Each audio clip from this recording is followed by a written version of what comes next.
Obviously, before we get to the chat and try to figure out a lot more about Jon, just one thing that I'm going to say about him.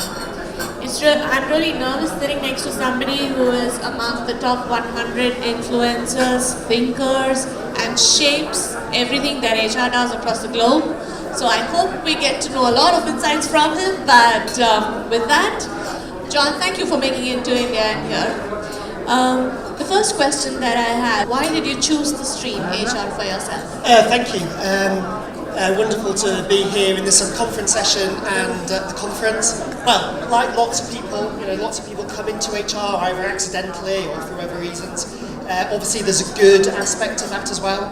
You'll know that one of the things we're always encouraged to do these days is to spend time outside the function. I actually did my bit first in my career, so I was a chemical engineer initially, then an IT consultant, then a change management consultant, and got a job as an HR director. So I was doing a lot of big changes and gradually figured out that more of my clients were in HR, in this strange profession that it was really sort of personnel back in those days. So I think even the personnel directors very often didn't know what they were supposed to be doing, but I certainly didn't. I got really interested. The connection to IT is obviously sort of partly why I'm still here and why I'm interested in technology.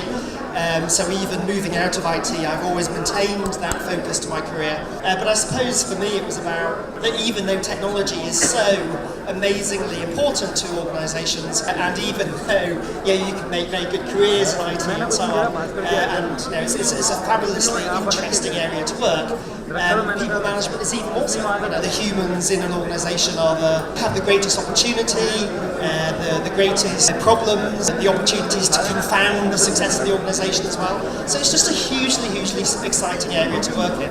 And I think it's particularly when you put those together, people and technology, and wow, there's just so much you can do. So that's sort of why I'm here. Super. So you actually mentioned it's exciting. If you ask me, it's exciting, it's shocking, it's surprising, it's all of it together. So what do you think are going to be the top trends of technology and HR in the years to come? I'm struggling with that a little bit because I don't want to agree too much with the new compelling, engaging apps that we all use in our own life and in personal work. That to me is the big opportunity. And clearly they need to be linked to experience and do their jobs more efficiently and productively through the technology we provide. Then everything else follows. And you see that in the exhibition as well, don't you? I've only just started to go around the different stands, but so many of those systems are, there are the big holistic HR systems, but there's also a lot of discrete point applications to do particular functionality in a really smart, compelling sort of way. And that's sort of what I get excited about, and where I think there's huge opportunities for HR to make a difference. Because you all know, that HR, despite that huge opportunity, really interesting role, apparently hates HR and so on. The traditional technology that we've used, I don't think has helped anything. It's not helped us come across as a proactive, modern, strategic function. So the more that we bring in some of these really compelling apps, it's just one more sign that HR's got its plot together and sort of understands what modern life and business is like. You mentioned something about change management in the previous question. So if you can just tell us exactly what you mean by change management. Is it like giving a work on a platter? Or is it making it easy to do? Or is it making managers know that they haven't done it? It's all of those, isn't it, which makes change management such an interesting aspect of HR. I mean, this is a long time ago for me. So I worked with one of the big IT consultancies, and we had a 205-step methodology for doing IT systems implementations. And we crossed out the word IT and wrote business and then get people engaged in doing that. If that ever worked, it absolutely doesn't today. So change management to me it's what you do at the beginning. It's it's why things like an Unconference session, is so brilliant, because it's a little bit less formal. It's more open. It's sort of favourite hate phrase in HR. Mine's about HR being a support function, but just not. We gave up being a support function 10, 15 years ago. These days, the things that make organisations work are people people, organisations, culture, the things that we provide. So, the first competency is HR professionals need to know how that works. We need to understand how we can create the right differentiated people culture. That's the first. I suppose I should probably say there's something about technology, and not just because I'm an HR IT guy and I maintain an interest. But actually, the biggest driver is that's what my clients ask me to do. My main interest is driving decisions about people, more knowledge, more evidence-based. But to me, I probably disagree with most, at least the other international speakers who I know quite well, in suggesting that to me, HR is not just about moving from intuition to data, but it's about combining both of those together. Josh, I think this morning, was talking about paradox.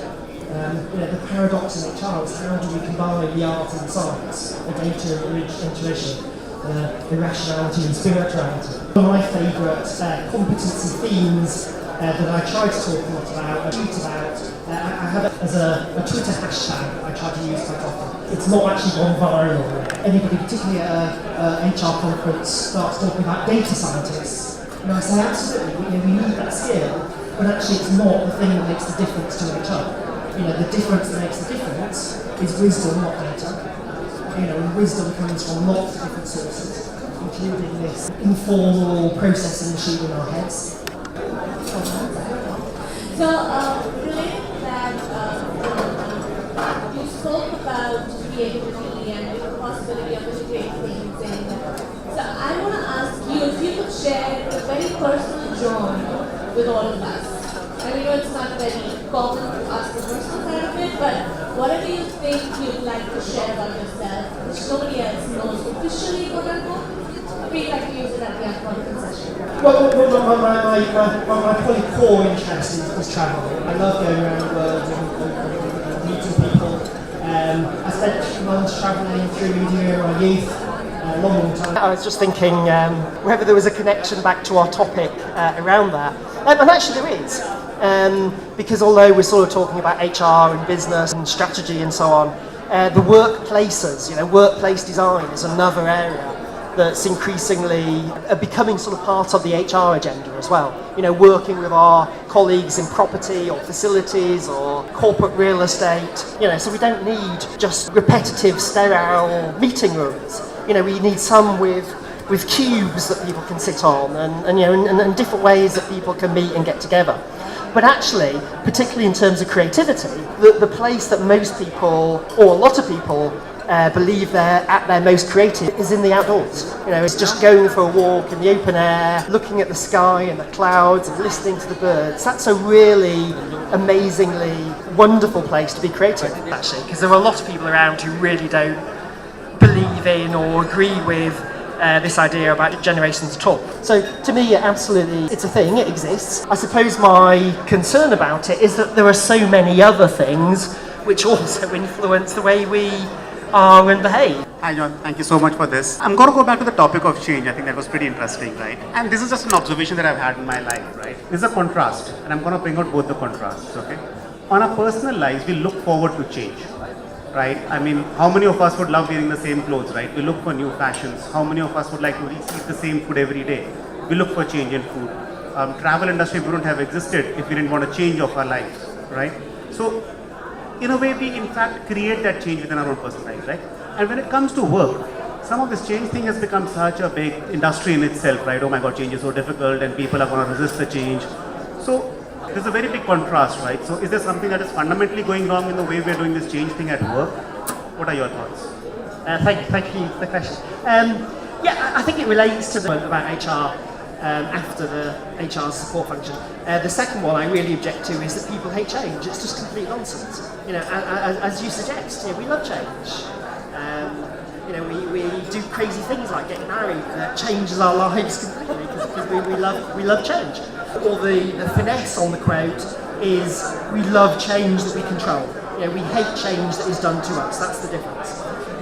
So again, it's if you get your executives together into a secret huddle in the boardroom and they plan out the strategy for the next 10 years and then they come out and they tell the communications people to go and get people engaged.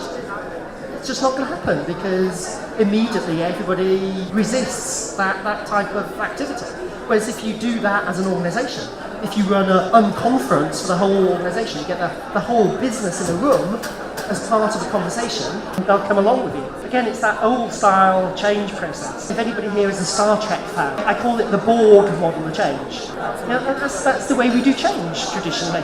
We've got to put the person first. And today's age, because getting your people to be part of the organisation is such a core part of business success, actually to me it's much better to have a sort of not particularly good strategy, but having everyone compelled in doing that than a really brilliant strategy that nobody cares about. Imagine this situation, right? I mean, let's pick up a large corporation, or even an averagely large size, let's say 10,000 employees, correct? And as I pull in ideas of what to do next from the people, right, versus what the top leadership pushes down, correct? I mean, there's this entire debate around wartime CEO and peacetime CEO, right? Whereas, hey, listen, you know what, while it's okay to get everything from people, but at the end of the day, the CEO makes that decision and he has to make sure that the ship moves in that direction, right? And you've got to be hard about it, you've got to be tough about it, and you've got to be clear about it, correct? Now, wouldn't an organization move into a little bit of an anarchy if we start crowdsourcing ideas and if we start crowdsourcing ideas? Not because the people are not talented, but because the perspective is not there, the data is not there, and what's really working in different parts of the organization are not there. So it might be okay for smaller things, but maybe for the larger organization, how do you weigh both of these things up? Thank you. Again, there will be differences from country to country, sector to sector, organisation to organisation, and to get people's involvement and ideas more effectively than we've done before. I do think in any of those organisations there will always be a need for the chief executive just to be able to say, we want you to do this. But if that's all they do, it just loses traction. Thank you so much, Aksa and Jon, for that wonderful conversation. Can we have a big round of applause for them, please?